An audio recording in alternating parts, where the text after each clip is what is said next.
if, I want to kind of go into what like fat loss might look like.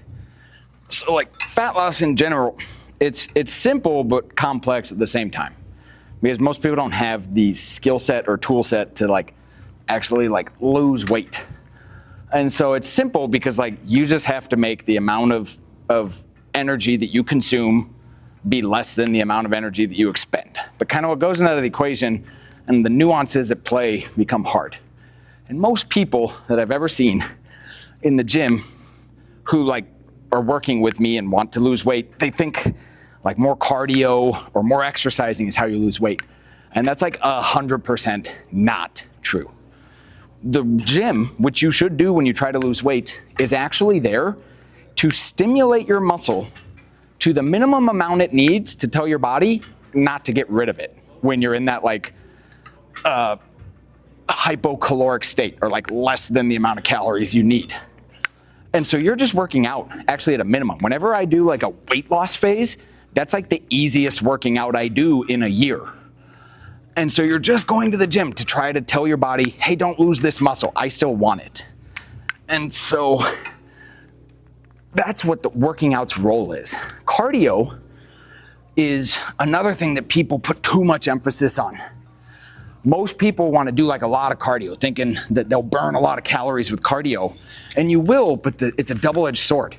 If you've ever been a runner, I used to be a triathlete, and you do like a lot of cardio, you're ravenous. Like you just want to eat everything in the pantry.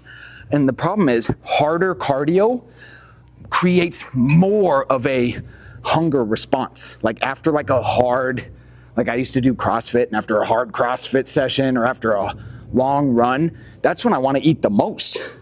And so long, hard cardio has been shown to be ill-advised during weight loss because it creates a bigger appetite than the calories you burn. You burn 500 calories with aggressive cardio, your body wants to eat 550 calories to make up for it. And the thing is, that appetite monster, when you're dieting or cutting, is kind of like enemy number one.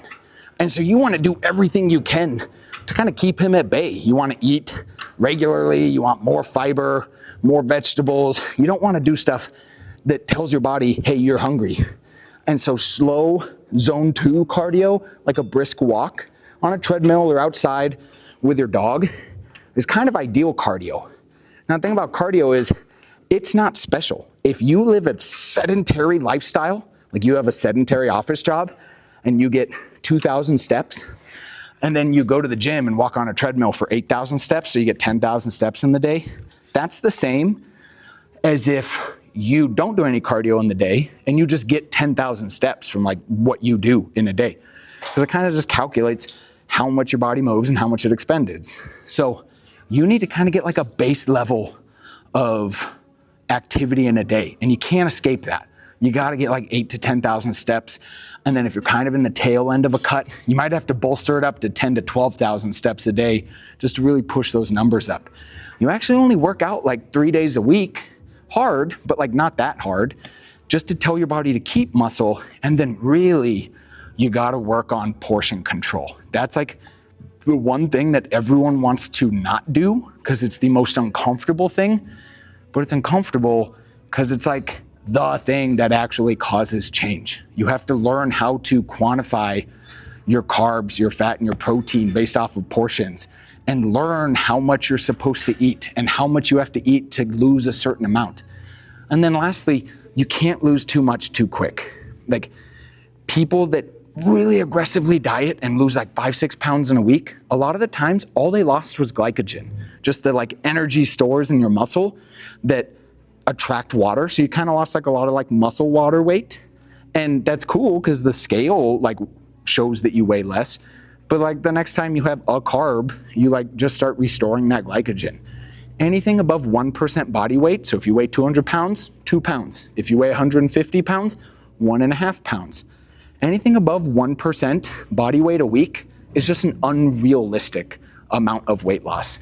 Anything less than like 0.75 starts to become kind of weak sauce, and you probably want to like move the needle a little harder if you ever want to like build the momentum and not be in an indefinite cut. You know, that's how weight loss works. That's just the equation. Whether or not you're following that to a T or you're just kind of doing it on your own inherently, anything outside of that is just someone's different strategy to do it. And if it doesn't include those, it usually doesn't work.